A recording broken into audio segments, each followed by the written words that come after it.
at the end of the. So first, we're going to jump off with doing a poll question. You should be seeing that pop up on your screens. And I'd like for everyone to take a minute and answer the question, and then we'll talk about the results.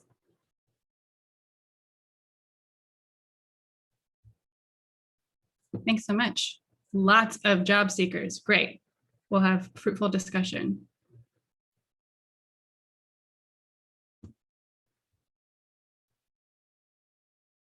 Take just 10 more seconds.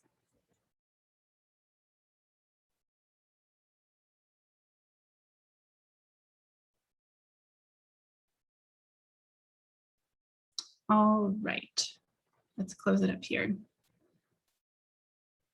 So as you can see, I hope everyone can see this in the poll results, but I'll share it out just in case. We have 82% of our participants today who are actively seeking a job or internship in the US. 16% are actively seeking a job or internship in their home country. 12% are seeking a job or internship in a third country. 26% are planning to further their education, either through graduate studies or postdoc. And 13% are not currently seeking employment opportunities. So I hope it sounds like everyone will gain from today's discussion, regardless of where they are in the job seeking process. So with that, I will close the poll here. And today we have a fantastic panelist, Rebecca Fan from Qualcomm, who will be in discussion with us today. And I'd like, Rebecca, if you can take maybe 2 to 3 minutes to briefly introduce yourself, tell us your name, your educational background, job title. I already revealed your company, but if you want to tell us a little bit more about Qualcomm and what you do there. Absolutely. Thank you, Karina. Can you hear me? Can everyone hear me? Awesome. Yeah, so my name is Rebecca. I went to UCSC for my grad school, so go Triton. I got my master's degree in Pacific Studies and International Affairs with a concentration in international management. Prior to that, I studied in Peking University in China and also Waseda University in Japan for my undergrad. In 2013, I joined Qualcomm, and I have experienced in several different roles under the HR department. Currently, I am a recruiter, mostly supporting our hiring needs on the engineering side. So Qualcomm, I don't know how many of you have heard of our company, is a telecom and also semiconductor company headquartered in San Diego. We consider ourselves, the enabler of advanced technologies like 5G and also AI. There are a lot of great things happening in these areas, and we definitely play a very big role. Feel free to Google Qualcomm, and by the way, we're hiring. I'm sure people are going to definitely want to hear about what sorts of positions are open at Qualcomm. And it sounds like you're sort of focused in this engineering side of things. I failed to mention in the beginning, you probably saw on the slide that there was another panelist, Karen Zellers, who might be joining us later on in our discussion. But for now, you'll just be privy to a Q&A with me and Rebecca. So Rebecca, can you tell us what do you believe are the most effective strategies for seeking a position in, I know you say you recruit for the engineering side of things, so maybe you can start from your perspective in engineering and maybe talk about the, perhaps how that might vary to different sort of jobs that folks might seek at Qualcomm. Definitely. So first of all, I just want to, mention a disclaimer very briefly. All the opinions that I'll be sharing today are just my own opinion. And also in terms of job hunting, I feel like it can be a very individualized process, a very individualized journey.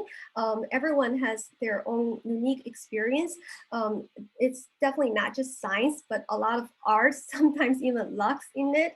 So it's hard to come up with a one-size-fits-all solution, but it's definitely good to learn other people's success story, learn what options out there, and try. It's important to try different options, analyze and see what's can help you to find, the last missing piece in the puzzle of job hunting. So that's a general disclaimer I have. In terms of the most effective strategy for job hunting, one thing I would encourage our students to consider is to look for referral opportunities. This might not be the newest idea out there. Referrals has been there for many years. You probably have heard the same recommendations, suggestions from other sources, but I do believe this is still a very effective way to get yourself visible, noticed, and maximize your visibility to recruiters, to hiring managers out there, because referral is considered as a very effective and very important channel for corporate companies to recruit talents. If you Google employee referral, you will find tons of articles, information out there telling you why companies need to value employee referrals. So as you can see, referral really matters. So it will be great if you can leverage the network of your, it can be your alumni, your friends, people outside school, online community, leverage this network to look for opportunities for referrals. I know that a lot of times as recruiters, we would get students' email or students' email asking us to refer them for certain positions. However, personally, I would think the most effective referral should be made by people from the hiring team.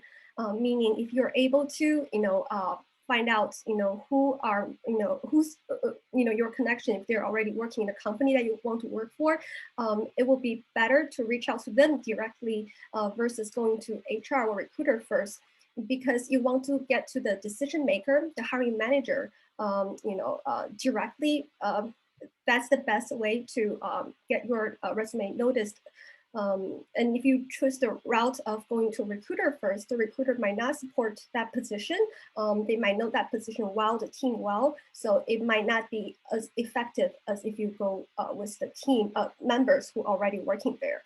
So yeah, that's just some thought on the strategy for a job, looking for a job.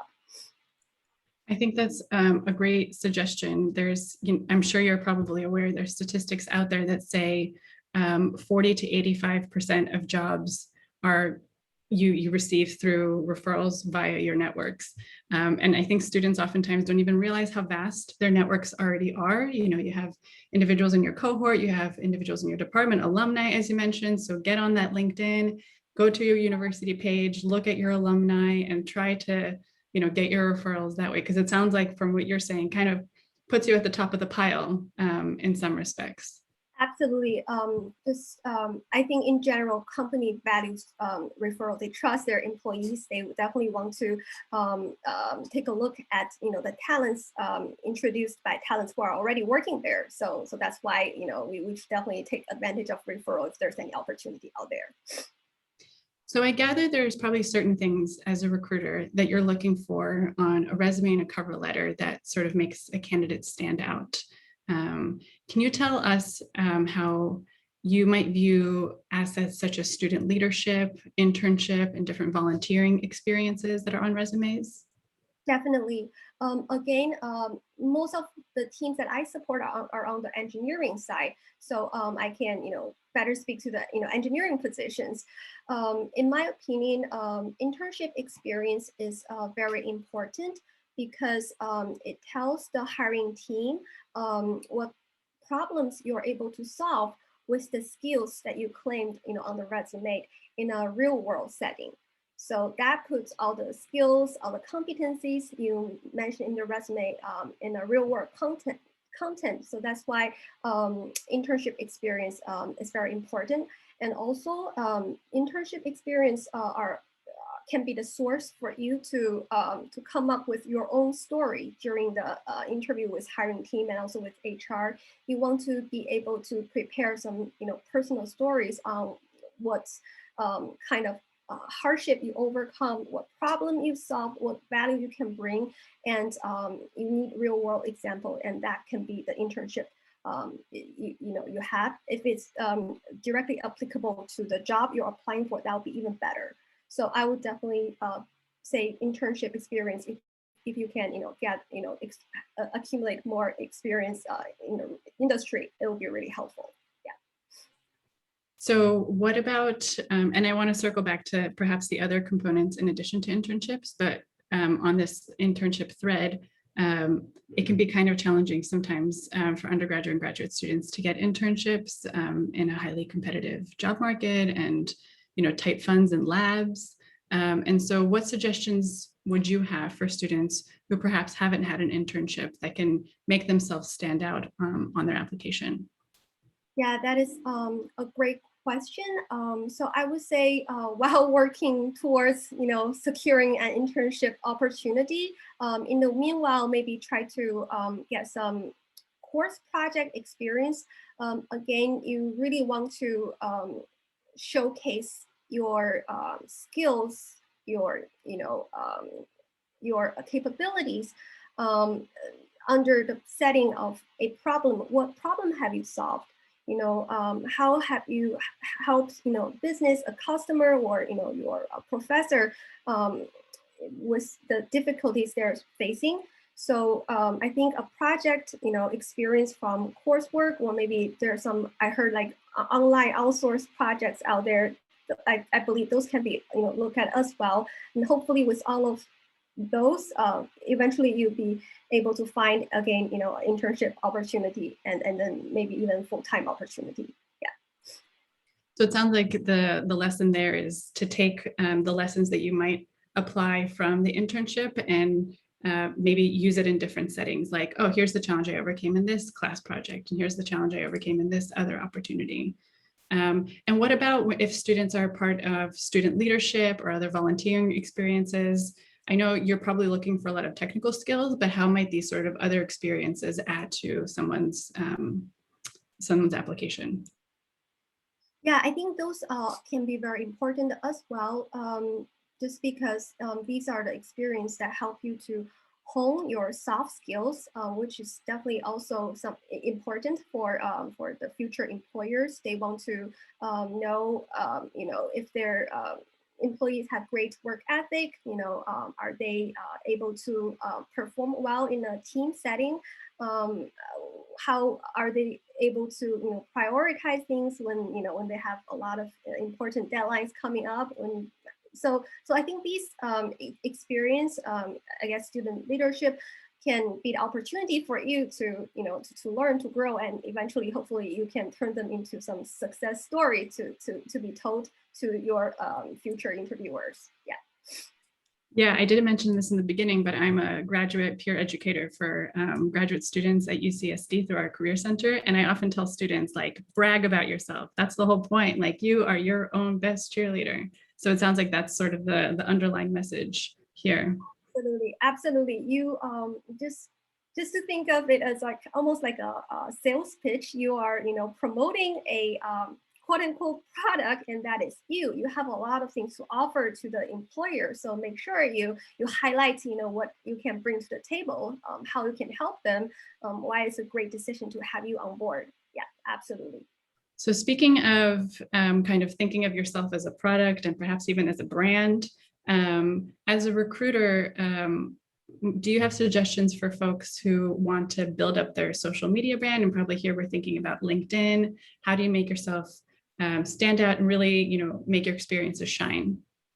Yeah, definitely. I know these days, most of the candidates that I work with, they all have some online presence, at least on LinkedIn. I think that is great because LinkedIn might provide more, a very visible opportunity for recruiters, for employers to learn about you and your work. So I would say, first of all, definitely make sure your LinkedIn presence or other social media presence are included in your resume or your online application. Make sure, when the recruiter reviewing your resume, there are, your LinkedIn profile hyperlinked somewhere. So it's very easy, for recruiters to view your online presence, to know you better. And on the LinkedIn part, or not just LinkedIn, I would say if there's any opportunity to showcase your work, show your work, show your portfolio, definitely make that visible to the company recruiters as well. If you are a software engineer, maybe link your GitHub accounts to show people your codes. If you are, I don't know, like a designer, show people some work you've done, your portfolio. I think that's a great way to market yourself and show what you're competent of. I think that's a great point. The students oftentimes probably think, I need to present this resume and I need to present this cover letter, and that's all this recruiter will know about me. But there are so many other things that students are doing out of their own sheer interest, like having their own GitHub account / profile that can really show this kind of inherent interest in the field and what you do, because it's probably a hobby of theirs as well. Absolutely, yeah. So can you tell us if there are any perhaps do's and don'ts for international students who are seeking internships and jobs in the US? Sure. Maybe I will just focus on the do's, because don'ts will be, the opposite of that. So the first thing I can think of is do show your passion and your interest to your future employer. And the way to show your passion and your interest in the company, in this opportunity, is through thorough research of what that company does, what that position involves, and demonstrate what you know about the company, what the position is during the interview. Because oftentimes you'll be asked why you are interested in this position, why you're interviewing with our company, and that's your opportunity to show I'm genuinely, interested in your company. I believe is a great, the opportunity is a great, there are exciting problems to solve. So definitely, do your research, and that's the best way to show your, interest and passion. It's always flattered, when talking to candidates who have done their homework. They will tell you, we know about your company, we know what you're doing, we feel excited about the, the opportunity. It feels very flattered on the other side of the table as a recruiter or the hiring team. So I think that's one thing that you definitely want to do. That's the number one do. And then the second do, I would say, make sure you write your resume in a way that made it easy for recruiter or hiring teams to review. Because resumes can be long sometimes. It has a lot of information that the job applicants wants to highlight, wants to showcase. However, there are very limited time from recruiter or hiring team's perspective that they can spend on reviewing resumes. So it's important to help them save their time, give them the most important information, the most attractive information about you.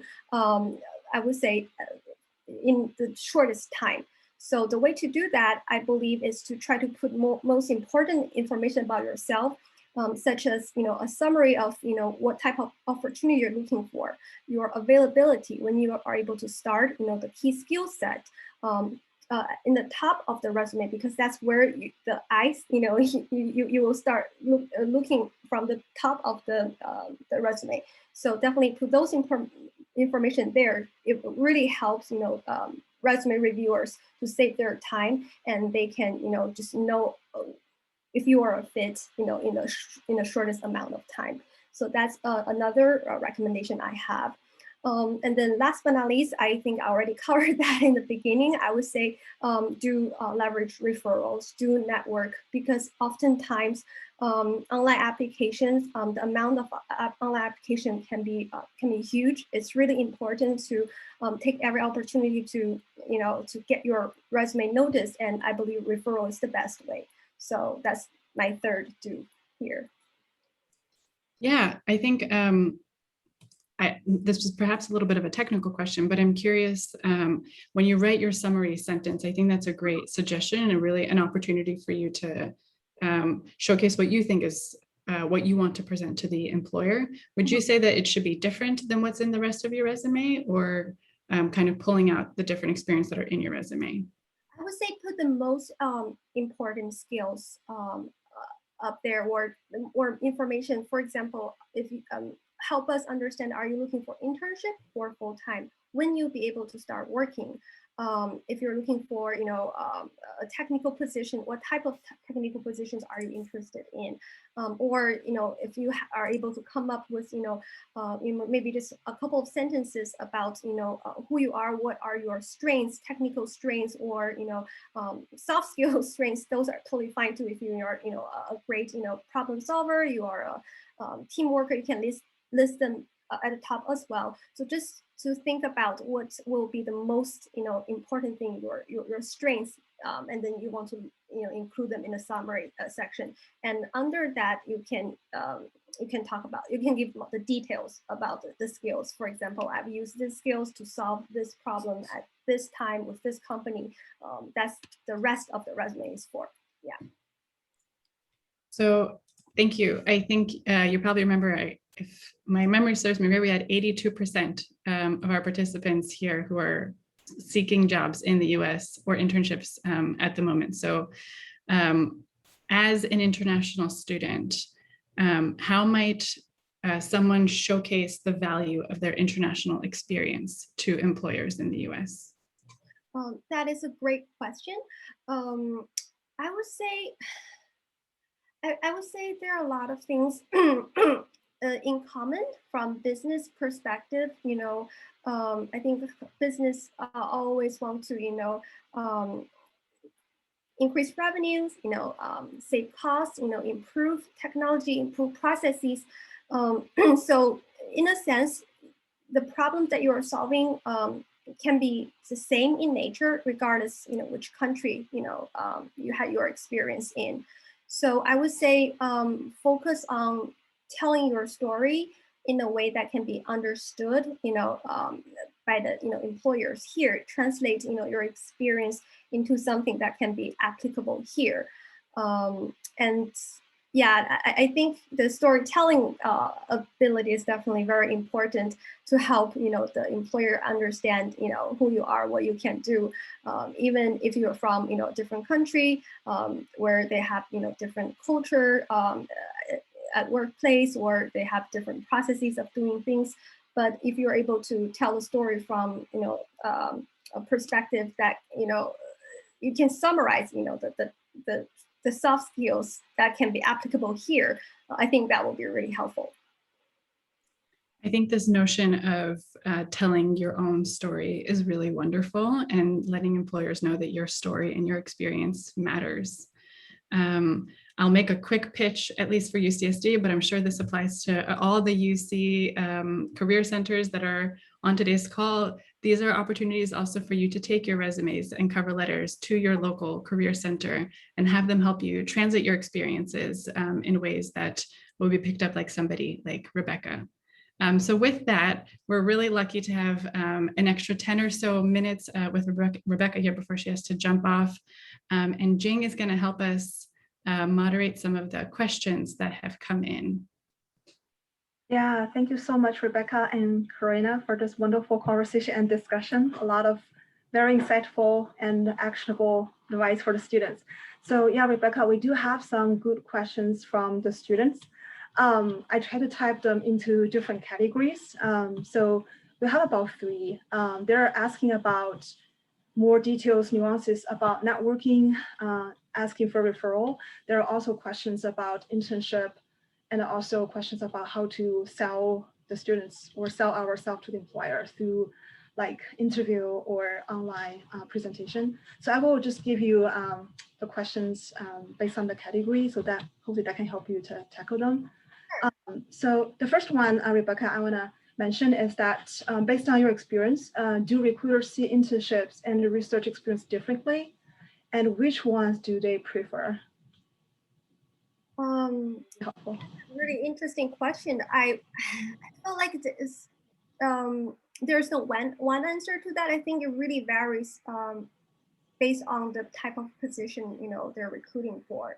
For positions that requires research skills, I believe the research experience is equally important as industry experience.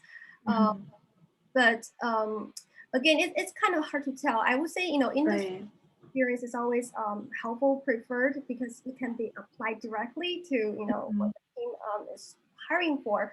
But again, if you have relevant research experience in the field, if you have researched that technology before, and you have some maybe actual project experience, like coding project experience during the research, I would say definitely mention that as well. Yeah, there's no yes or no one answer. It really varies. Yeah, definitely. Yeah, thank you, Rebecca. Another one also about the internship is, could you give us some advice on how to get a returning offer from the internship program? Since many employers are using internship as a recruiting channel, right, for a full-timer. So any advice on turning the internship to a full-time offer? That is a great question. I think if you already secure internship opportunity, congratulations. That's very helpful because you are given the opportunity to actually work on real world problems. You get to know the people there, know the culture, know their processes, know tool system, everything. So and from company's perspective, you already established I guess your record, as an employee working there. It definitely give you some, I would say some advantage to when you apply for a full-time position.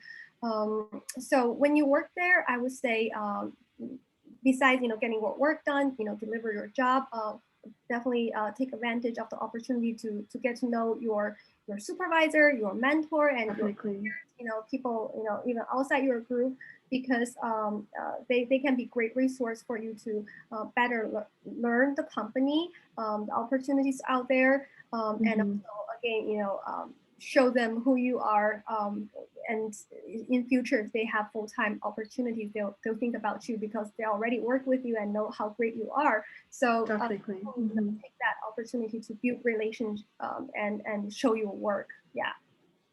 Definitely, right. People resource is very important. Yeah, thank you, Rebecca. And then we have some very good questions about how to express ourselves, sell ourselves to the employer. So the first one is, can you share your experience of showcase your education, capstone project, or research experience, etc., on your job interview or in your job interview? How did you talk about them? Maybe especially for a master degree level. For master degree, how to talk about the capstone projects they have. Let me think about this. I would say prepare your answers based on the position you're interviewing for. It will be really helpful to know what competencies, what skills, both the technical skills and soft skills the position would require, and try to tell your story from those perspectives. If this position requires a lot of problem solving skills, then you can talk about what type of problem you're trying to solve, why it's hard, what resources you used, what resource can be the technical resource or even people resource you leverage in the problem solving process, so that the recruiter or hiring team can walk away with the impression knowing, oh, this candidate has experience in solving problem that we need to solve as well. So that will be my recommendation. Frame your question based on what the position is looking for. Yeah. Yeah, Rebecca. So truly take some time to understand what the employers are looking for, right? And then prepare your question, prepare your answers, presentation. Yeah. Into that. Sounds great. Yeah. And then the second question is, in your experience, what would a memorable summary comprise of? I'm guessing the summary means maybe summary for LinkedIn profile, etc. Anything that struck out to you in the candidates that you have reviewed And what is a definite no-no to the summary? That is also a great question. Let me think about this. Because in Sure. both of the position I support are on the technical side, engineering positions. So I definitely Right. appreciate candidates who are able to mention their key skills, the technical areas, the programming skills they Right. have, in the summary section. So I know Mhm. the resume that I definitely need to, keep reading and, look for other, supporting experience to Mhm. confirm this could be a great, candidate. So I would say definitely list those in the summary section. Um, it's well, I won't say a no-no, but sometimes it's hard to understand what is the strength of the candidates if they list a variety of, I guess, technical skills in the summary session. Because, for example, I'm not sure if this person is more of a front end person or like a back end person. If this is more like a hardware or a software person. I think it's really good to show your strengths versus trying to claim everything. You're the expert in everything, because that is not likely going to be true. So it's definitely good to mention your interests and strengths, helping recruiter know, oh, this can be a great fit for this type of position versus other type. So that will be my recommendation.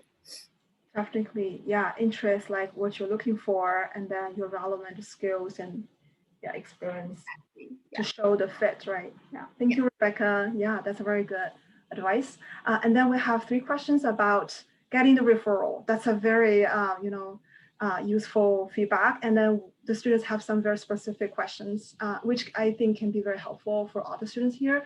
So the first one is, the student said, I'm guessing we will get referrals from alumni or friends. They're probably a big part of our connection, right, in the US here. And if we do so, how can we get connected with the alumni for referrals?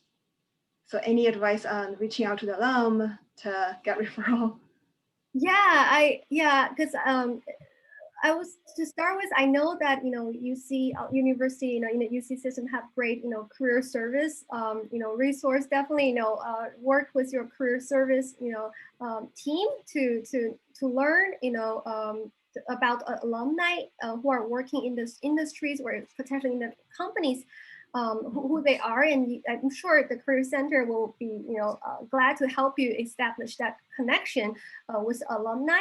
And in addition to that, you can also do your own LinkedIn or online research. You can do search on LinkedIn to try to find out which alumni working in the again the industry or company you're interested in, and you can reach out to them directly, letting them know you're a fellow alumni, you're interested in this industry, or you already identify a position open in their company and you're interested in a referral opportunity. So yeah, I would say do your research and try to reach out to them, and don't get discouraged if they didn't respond to you, because I think they can be really, really busy, and not everyone are active on LinkedIn on a daily basis. There could be Right.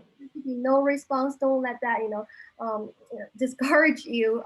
Just try to reach out. I'm sure alumni, if they're able to help, they're definitely will happy to to lend you a hand. One thing I want to mention is again, try to make it easy for them. Kind of like when you write your resume, you want to make it easy for resume reviewers to read. When you reach out to alumni asking for referral, when you are asking for a favor, try to make it something really easy for them. For example, if you already know what type of opportunity you're looking for, be specific, telling them, oh, I'm interested in graphics design, or even give them that position number or job title that you found from the career website, so that they can easily identify who they should forward your resume to. If you give them a really general, very big ask, can you introduce the career opportunities at your company? It might be a little bit hard to answer on the spot, and they might forget. So I would say try to make your ask really easy for them to follow up. Yeah. Yeah, thank you so much, Rebecca. We still have very good questions listed on my screen, but for the time, I'm just giving you one more question, which I think can be very helpful before we end. So that will be, what is the best way to tackle this question from the employer? Will you need sponsorship now or in the near future? So yeah, Rebecca, any advice, feedback on talking to employers about our work, eligibility, visa? I would say just be transparent. This is, a transparency helps, both the job seekers and employer. It's just unfortunate that not every single position out there or every single company are able to sponsor working visa. But I think, having a transparent discussion on that upfront definitely, helps. It's a process that we have to go through. So I would say, being transparent is my biggest advice on that. Mhm. Yeah, thank you, Rebecca. Thank you so much for your time and then all the very good, advice for the students. They're really, really insightful and actionable. So we will end this session and then transit to the second part, which will be the alumni panel. But thank you, Rebecca, so much. We're so glad to have you here. Thank you. Thanks so much for having me here. Thank you, Rebecca. Thanks, and good luck to everyone. All right, everybody. So lessons learned. I took a lot of notes, so I hope everybody else did too. Referrals, totally key. Try to get them however you can. Important to tell your story because your story matters, and however you choose to tell it via your previous experiences. And internships and any sort of relevant experience as well that you can demonstrate, whether it's formal internship experience or a capstone project, it all matters. And it's, you're building your own brand. So with that, we have just 4 more minutes and we'll transition over into our alumni panel. So everyone can take a quick break. Grab a drink of water, stretch your legs, and then we'll hop back in just a few minutes.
Hi, folks. For anybody joining us, we are going to start our next panel in about 2 minutes' time.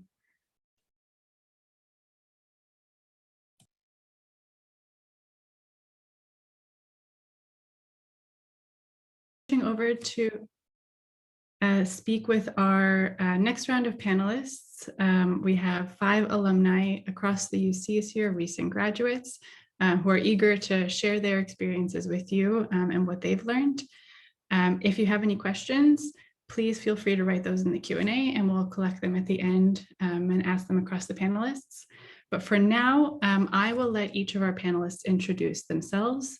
I'm going to ask that you cover in 2 to 3 minutes because we have so much to discuss and not nearly enough time. So I'd like you to list the school you graduated from, your major, where you currently work, and a few details about why you chose your career path. So maybe sticking to like 2 to 3 minutes each. So let's perhaps start with Ling, because you were the first person I see. Hi everyone, I'm Ling. I graduated from UC Berkeley actually in 2019. I double majored in statistics and data science. I'm currently working as a software engineer on the matching team with Thumbtack. I chose this career path because it's perfectly aligned with my interests, and it's also a perfect place where I can utilize like everything I've learned in data mining, data engineering, machine learning, everything I've learned from school to tackle real world problems. All right. How about we move on to Joyce, if you're with us? Is Joyce around? All right, maybe we'll get Joyce later. Richard, can you go ahead and introduce yourself? Hey guys, my name is Richard. I am a recent graduate from UCLA last year, so definitely the COVID year. And right now I am a sales development rep at PubNub. So I choose this career path because I love talking to people, even to strangers, trying to be able to solve their problems. And basically, I love being in the tech industry. Thanks. Wonderful. I hope I'm going to pronounce your name correctly, but please tell me if I'm wrong. Chihua? Yes. Hi, my name Great. is Chihua. I am I received my PhD degree from UC Riverside in computational biology. Right now, I'm working as a bioinformatics engineer at a biotech company in the Bay. I choose this career is I'm really interested in genome analysis, and I've been working my major has been in computational biology since my undergrad. So I've been working in this field for over 10 years. So I want to keep on working on this field. Great. And Holly, can you round us off? Yes, thank you so much for having me. Hello, everyone. My name is Holly, and I graduated from UC Santa Barbara in 2018. Go Gauchos! And I majored in global studies and theater, and minored in applied psychology. After graduate from UC Santa Barbara, I work in the education company in LA. So I started to be in the education field, and then I pursued a master's degree at Harvard Graduate School of Education in higher education. And after graduate from Harvard, I worked as teaching assistant, also did another OPT, and now I'm back in China working in the higher education settings. Great. And Joyce, is that you there? I am here. Sorry about that. I didn't know how to That's turn on okay. the camera. Please, welcome. Thank you so much for having me here. So my name is Joyce. I graduated from UC Santa Cruz with a Bachelor in Business Management Economics and Technology Information Management, a minor. And then I followed it up with the year of a Master's in Applied Economics and Finance. So I'm actually currently working at this company called Qualitest. It's a software testing and quality assurance company working as a vendor for Google. So I actually ended up in this job with a lot of luck. It's a whole shift in the career. I'm working on quality engineering right now, and I love it so far. We're working with a lot of diversity, working on internationalization. So yeah, that's definitely aligned with my interests and my passions currently. Thank you. Thanks for everybody for introducing themselves. And also really heartwarming to hear that everyone's kind of in the career path that they want to be. I can tell you for a fact that was not my experience after undergrad, so I can commend you all for finding work, at least initially, that aligns with the degrees that you worked so hard to get. So with that, we're kind of going to do maybe a quick roundtable, because I want to get all of your responses to all of this, and then some of them I'll ask to individual panelists. Can you, if possible, use 3 words to describe your career journey? So Ling, if it's not putting you on the spot, can we start with you? Sure. I probably don't need 3 words. I can use 1 word to summarize all, which is the change actually. So unlike many person, I don't use LinkedIn before, and I didn't ask for any referral actually. I was like too shy to ask, any of my friends for a referral. So I would say like most of my like interviewed opportunities actually coming from career fair or like going to the info session setting school, and also like applying on like online application also works.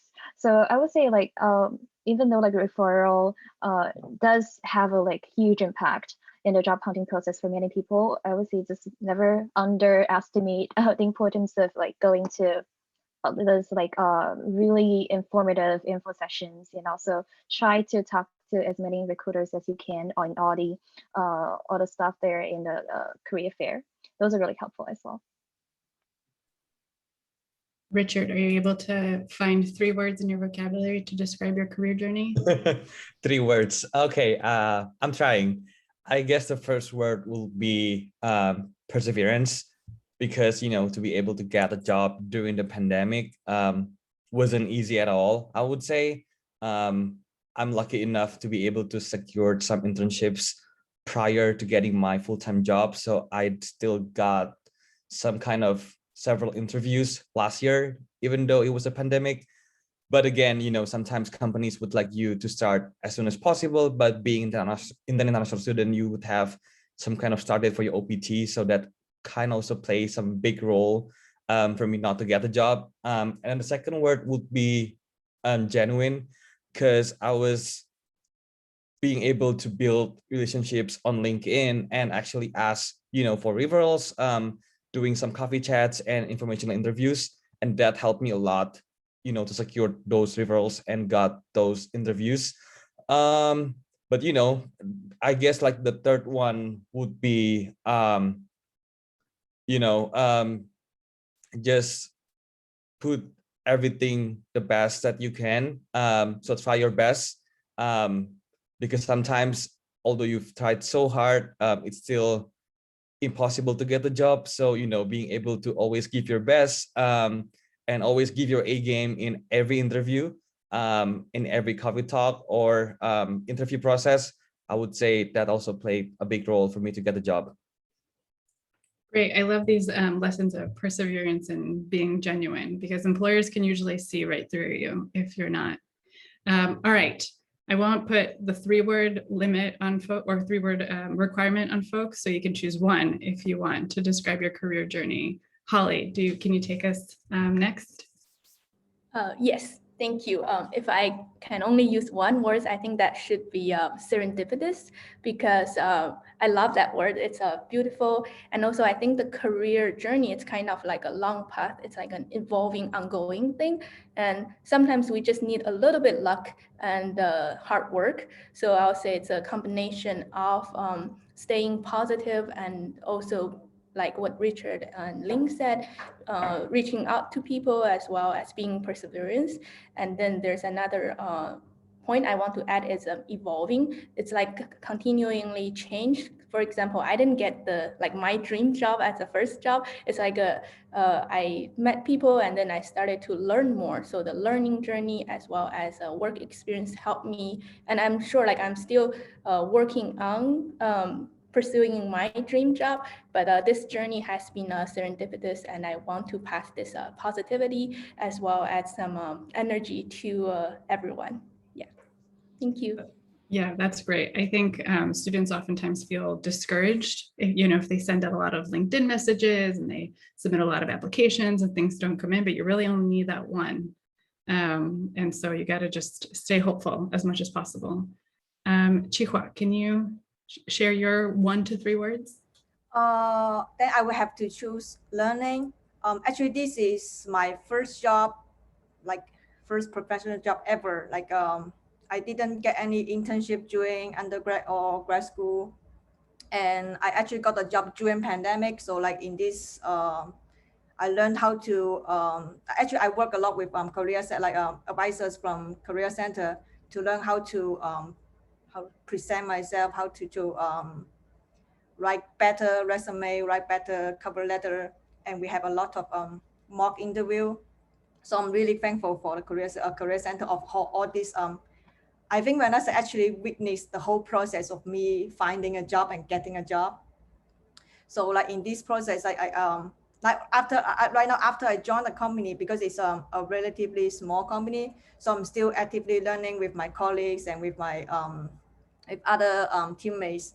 So I would say hopefully like because it like and recently our company go public, so we are still learning and evolving. And Joyce, last but not least. I had the word evolving in one of my 3 words list as well, because I think it's, it's really important to be adaptive. So personally in my career journey, I have had internships in marketing, right? But then I did a lot of accounting and business.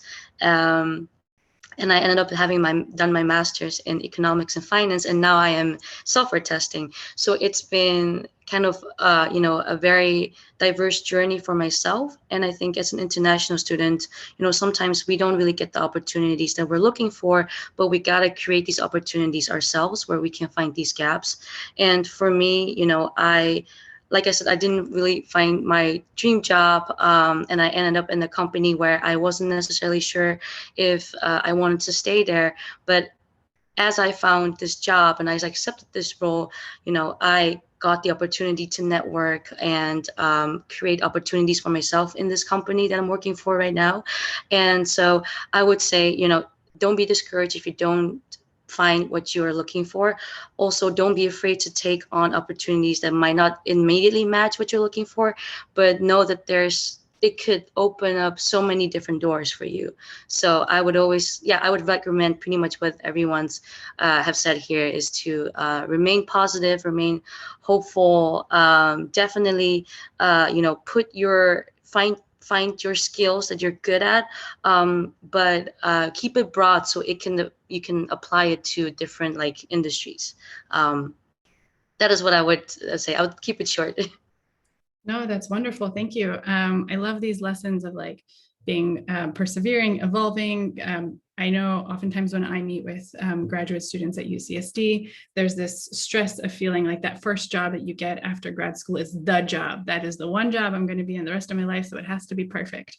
But it's really just the first job. And you just got to get your foot in the door wherever it might be, and then you can eventually move up while you're there. One thing that came up a lot in the last session was the importance of referrals and sort of contacts and networks. But I'm curious, Ling, it sounds like you didn't go about doing that with your current job. So maybe for folks who perhaps either don't feel comfortable using their networks, don't feel like they have established networks just yet, can you tell us what specific steps you took to get hired? Oh yeah, sure. So for the role I'm currently in, I actually, so I reached out to the recruiter during the career fair.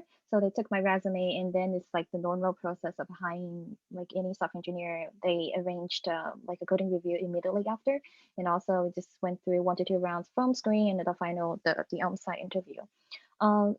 So I mean, as I said, I'm probably an outlier because I'm really not really comfortable in reaching out to people.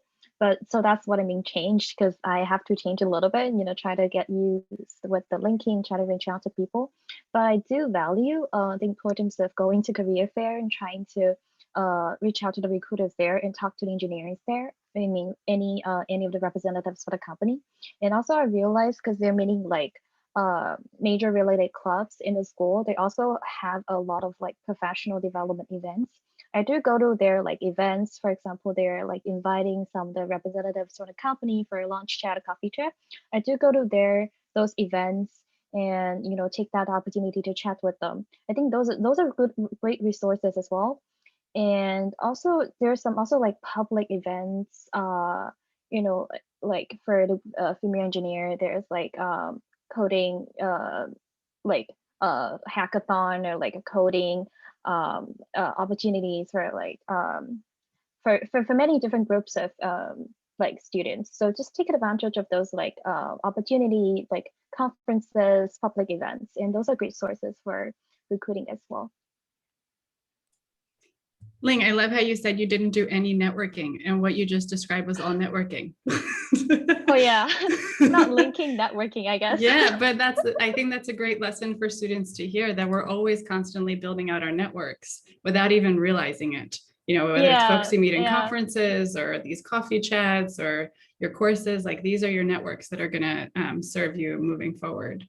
Oh yeah, I think you just remind me of one more thing I do want to highlight here is really to, I think, like use your existing, if you're not comfortable with reaching out to new people or, you know, like for friends, maybe just make use of your existing network. I mean, I do reach out to my managers, all my coworkers in my past work experience and internship. They help me a lot, even though for some people, we actually haven't met each other, but we just work for the same company. You know, I'm like looking for a job. They just like, you know, I just like ping them in the Slack channel. Hey, I'm looking for a job. And they actually help me to, you know, they just share me something like opening opportunities out there and let me reply. So yeah, just make full use of your existing network. So you don't need to create new one if you're not comfortable. So thank you for that. I want to ask Chihua and Richard a question that you both sort of started to highlight in your initial response or in your initial introduction, how you both got jobs during the pandemic. And that is, I mean, you deserve a medal. I'm sure it was extremely difficult. And I'm certain that there are a lot of folks who are on this call right now want to know how you overcame that challenge. Sort of, how did you have to shift your job searching process to accommodate this, the Zoom world that we're living in? So maybe Chihua, let's start with you. Well, I guess actually for the first stage of job finding, like whether it's pandemic or not, it will be basically sending out resumes on. And I think the difference of between pandemic and before pandemic would be when you actually arrive at the last round of interview. Normally, previously it would be on site, that you would actually be able to go to the company and see your future colleagues and to see their working environment. And during pandemic, everything goes online. So you like you just stay in a Zoom room, chat with different like limited people.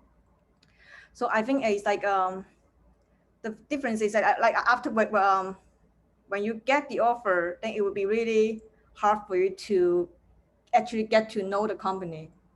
So you have to turn to different websites or turn to see if you happen to have any alumni or any people you may know that works in the company right now or before, to talk with them to see how do they feel like the company, like what is the company culture.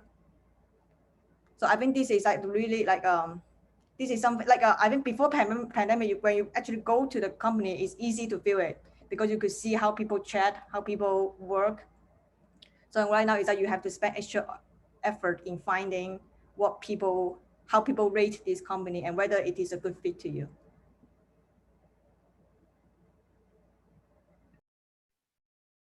Richard, if you have anything to add to that. I would say there's not a big difference between recruiting during the pandemic or not during the pandemic, because especially for me, I've been mostly applying for jobs in the tech industry. So most of them are using Zoom anyways, especially during the first or second round. But maybe during the final round, you would go to the office to do some kind of, you know, background check and see if you're like the environment of the office, just like what Chihua said. So I would say even using Zoom, you would have some kind of advantages because you'll be able to create a cheat sheet during the interview. So you can create some, you know, bullet points, and without having the recruiters or the hiring managers notice that you have a cheat sheet during the interview. So, you know, you just maximize what's out there for your advantage. I would say that, yeah. 100%. You know, it's hard enough to get a job. So if you can sort of maybe have a cheat sheet of the team members or softwares that they use, something up there that can help you out and stay engaged. Yeah, I mean, like to make some bullet points So, during the interview, you wouldn't go like too far beyond the topics discussed. Yep. Yeah.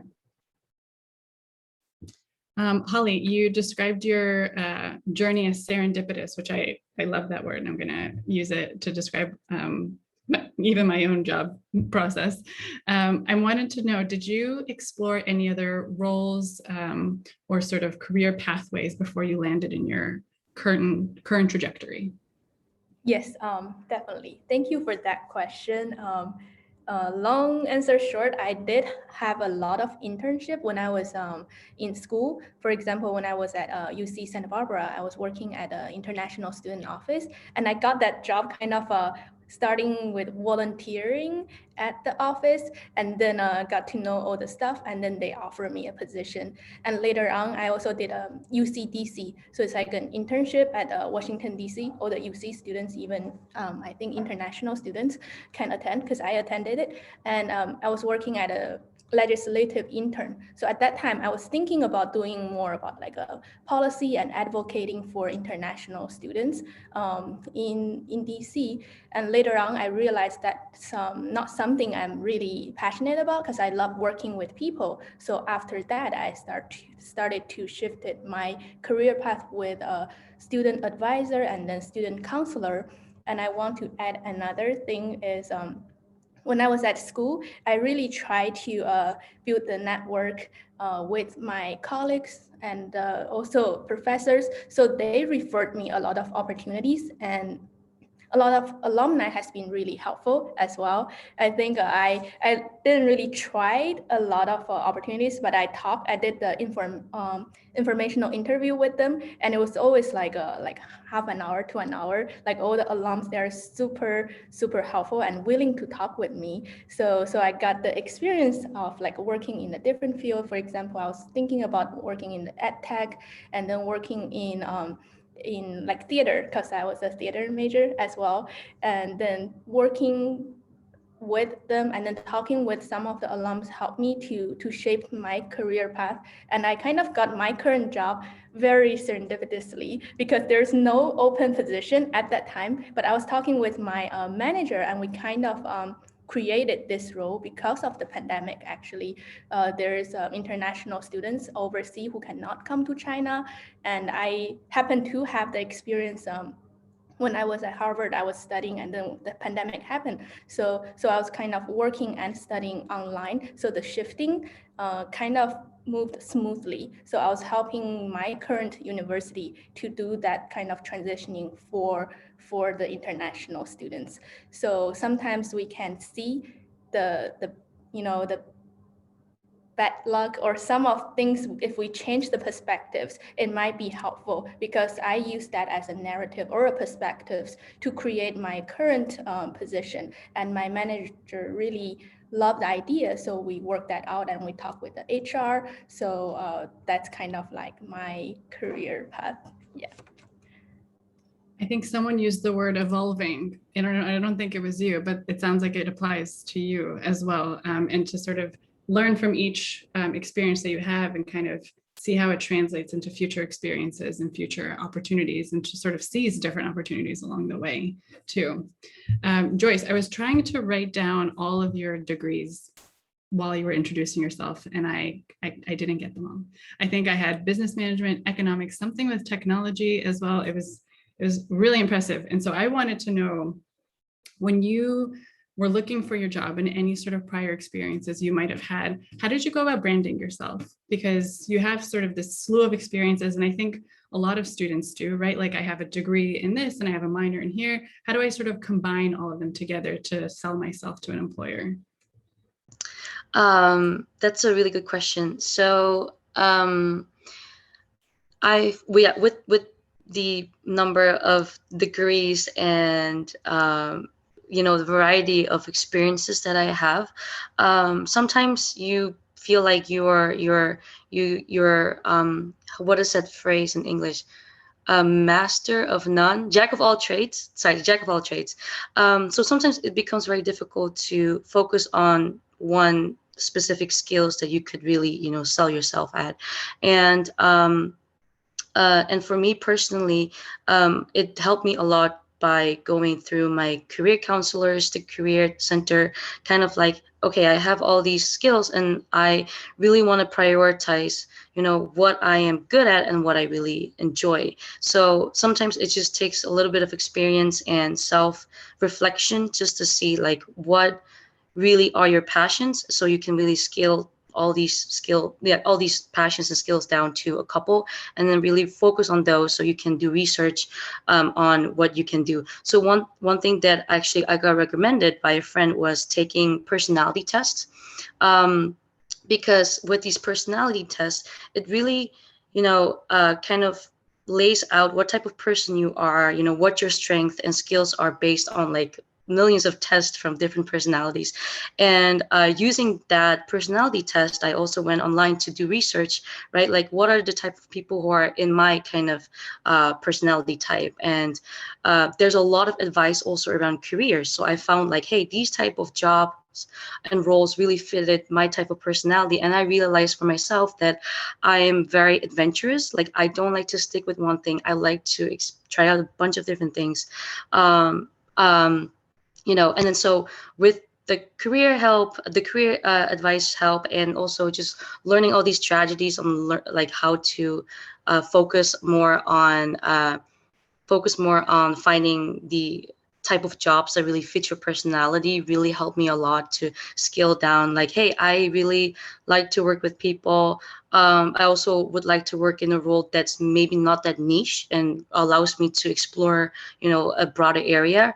And so my experience is that I realized that I had an advantage with my second language or third language, actually. I'm native in Dutch. I'm from the Netherlands, so it's actually my first language. And when I put it on my resume, I got this opportunity to work with a really diverse project for Google. And this was basically scaling out Google products all across the world. And you get to work with really a group of international people. And I realized like that's really what I wanted to do, even though it had not really applied to any of my previous experience, right? Like, again, with being adaptable and just kind of like focusing on your soft skills and learning about what kind of job types of roles that fit your personality really helped me a lot.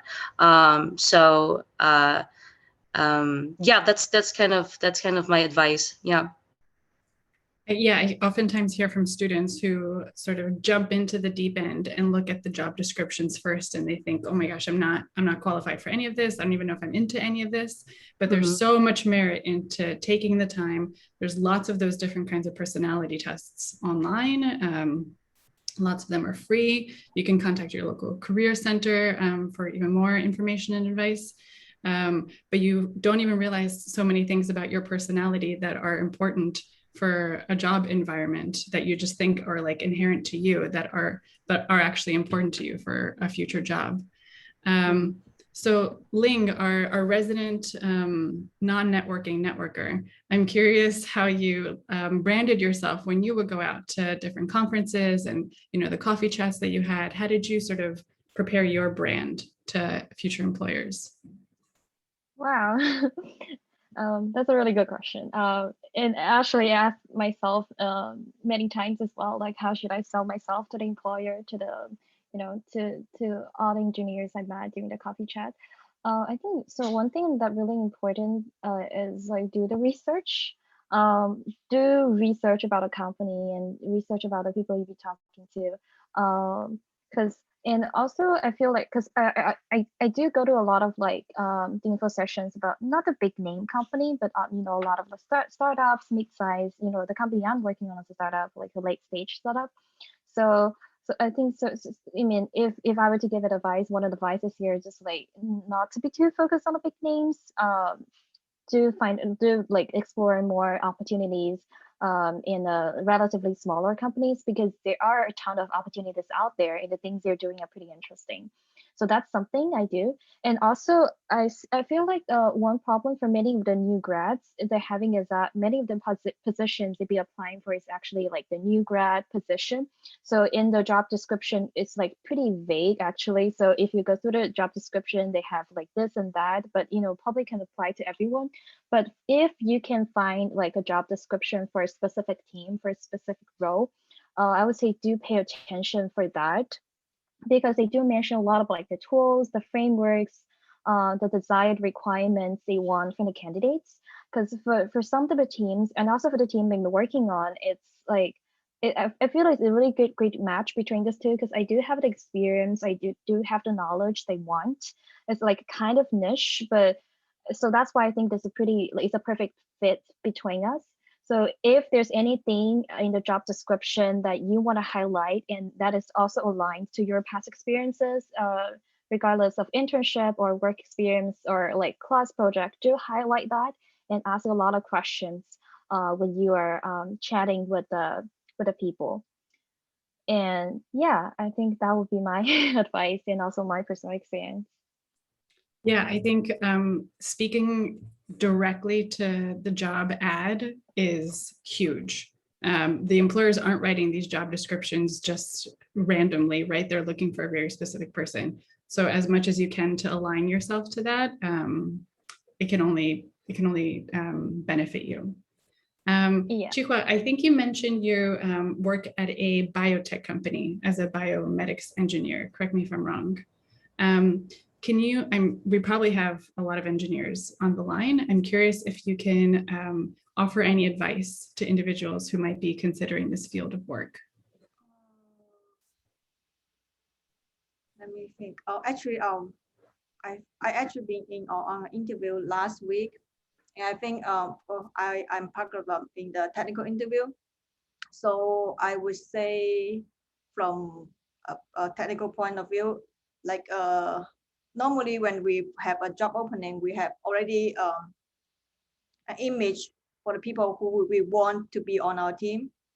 So like for that person, like on the job description will be listed some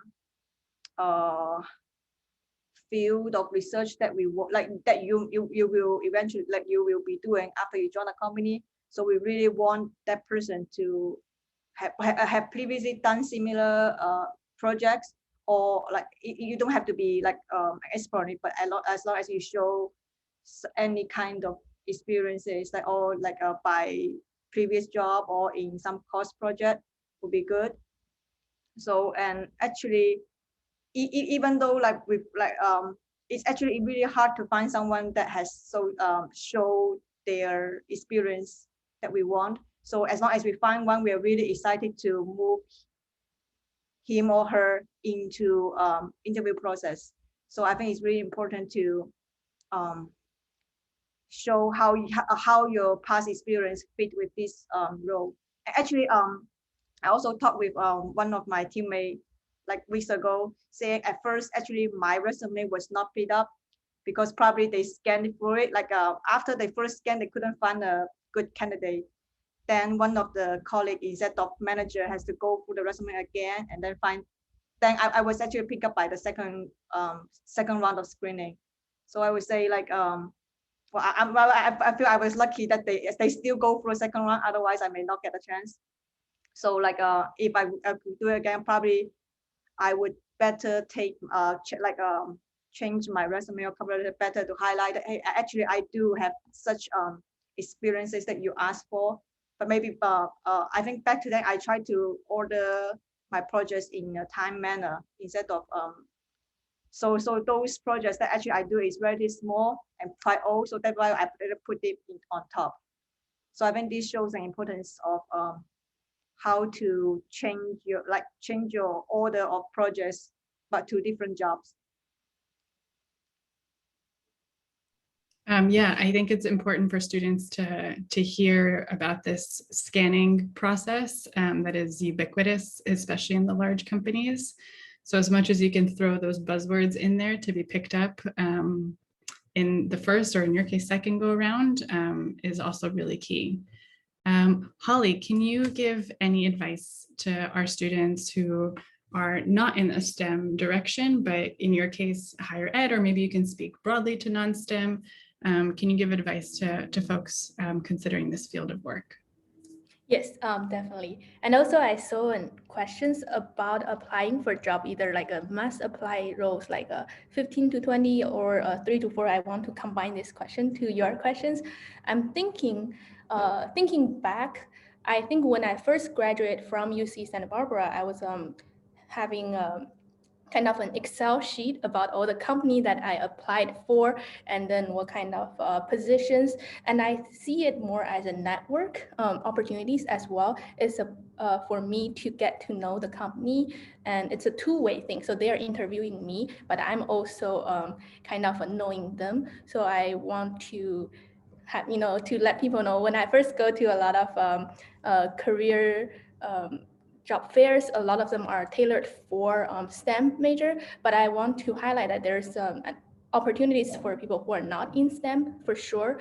And what we need to do is to kind of branding ourselves and to tell them like why we are kind of special and how we can contribute to the company. So that might be a good opportunity. And I'm also thinking like for the best fit part, it's when you have not that many times, or you have a dream job, you can really tailor your resume for that. But before that, it's better to just keep an open mind and also try to be very positive, and knowing that we are international students and it's already hard to come to a different country and to study. And if we get a degree, and it's like we are already very good. So be very confident, and also knowing that the world is abundant and the job market is abundant as well. Like there's plenty opportunities for everyone, and we all have a space. So just knowing that you can apply until one day you will find an opportunity that fit you, and then you will be happy to work at that field. So that would be my advice. Thank you so much. I'm going to ask one last question and then we'll switch it over to the Q&A. Perhaps we'll shoot this one to Joyce. Can you offer any suggestions about career plans for students who are graduating this year? One of the advice that I would have is that, as an international student, it's already really difficult to sell yourself, because you're competing with a lot of US students who probably will have gone through the same courses as you did, who probably will have the same courses. So oftentimes, like we do have to work extra hard. Like we do have to, show something that really sets us apart from the rest. And there's, I think, many ways to do this. Currently with my company, right, we have a list of set skills, but apart from that, we want to look at someone who, kind of goes above and beyond, and whether this, you can showcase this through by taking a course on like Udemy or any other like online courses or any certification. But the fact that you're showing that you put additional time into working on your career skills, it's really important. Apart from that, also, when you go through an interview, right, we're looking for someone who is likable, someone that you would want to work with in the team, right? So when you go through an interview and you're nervous, right, always make sure and to remember that you make yourself likable to the recruiters and to the people that you're interviewing with. Always be very engaging and be transparent with them. One example that I wanted to share with you guys, I recently interviewed a candidate for a position here, and that person wasn't very transparent about their skills, and this is something sometimes that we can pick up. The more important thing, though, is that if you're not, for example, a good expert on a certain skills. Like you might match half of the required skills, and you're maybe lacking on the other half, right? Be transparent with the recruiters, but also tell them like, hey, I am doing XYZ to really improve, and I'm willing to learn and take any courses, and really show that you're passionate about this. And so I would say, just in general, not just focus on this, focus on the skill set, like showcase it through side projects or other courses, but also during an interview, be transparent and be very engaging, and show that you want to be a team player. I think that's very important. Definitely, this balance of hard skills and soft skills is not to be lost here. So that culminates sort of the formal part of our questioning, and I'll turn it over to Jing, who will walk us through some of the Q&A that came in. Sure, definitely. Thank you, Karina. Thank you to all of the panelists. Thank you so much for sharing your firsthand experience, right, and insights with the students here. So we have a couple of questions that can complement our panel discussion well. So the first one, that will be for anyone who want to share. There's one question about, can you give some advice on how to write a resume to pass the resume scanning process, which was mentioned on the panel, and capture the hiring team's attention? Any advice for resume writing to pass the scanning process and then get attention from the recruiting?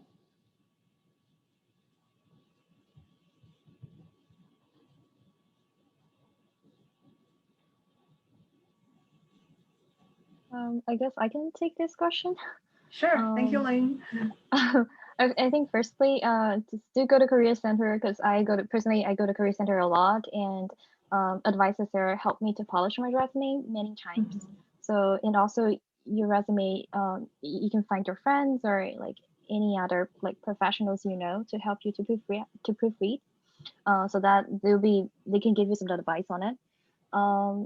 That would be my advice. And secondly, I would say sometimes it's not the resume, it's really the recruiting process. So yeah, just reach out to the recruiter to make sure your resume, find referrals to make sure your resume will be read and will be processed in the next couple of days or next couple of weeks. Yeah, sometimes it's, like online application can take much longer, and but it still works. I do have a, like, there's one time I did an online application and my resume was in the database of a company, and after I think 3 months, the recruiter said, oh yeah, I found your resume in our database, and I thought you're a great fit for this position. So some recruiter will come back to you and contact you for some positions once those positions are open. So don't be frustrated. Find people help you to polish your resume, and really find the right person to send the resume to. I think that would be the important thing to do. Yeah, thank you, Ling. And by people that can give you feedback on the resume, so I'm guessing you mean the people who are working in the field you're interested in, right? So they know what the employers are looking for, the keywords, right, for that position, the language the employers might be looking for, right? Yeah, and do read the job description.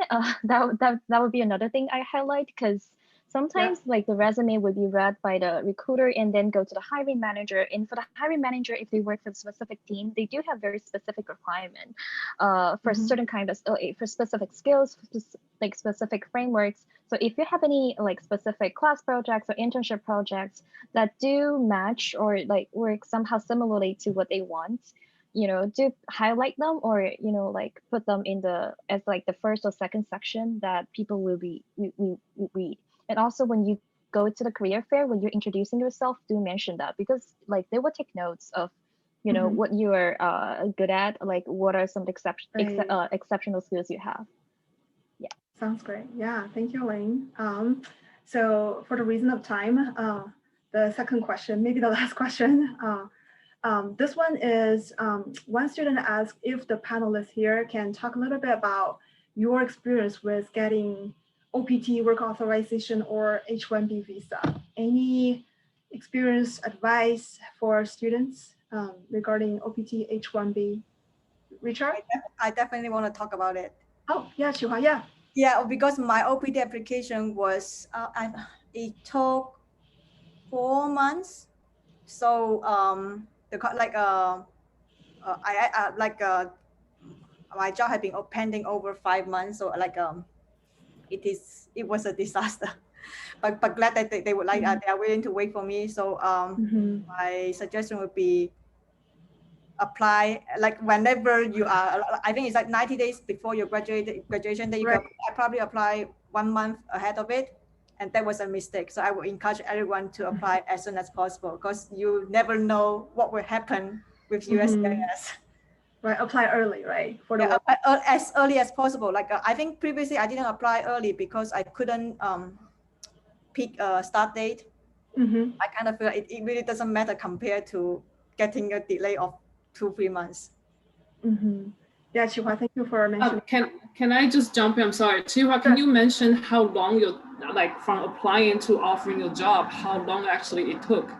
Because it was a surprise. Really fast. Like when I first sent out a resume, then I receiving an offer. It took less than a month. So it really got me. Like I think I start my OPD application after I finished my on-site, like a virtual on-site interview, because I kind of feel like I got it. So that's the time I want my OPD to arrive as soon as possible, but it still took long. Wow, but I'm so happy the employer, right? Yeah. Is collaborative and they are flexible or right willing to adjust, right? Yeah. Yeah, thank you, Chihua. Richard, you have something to share as well?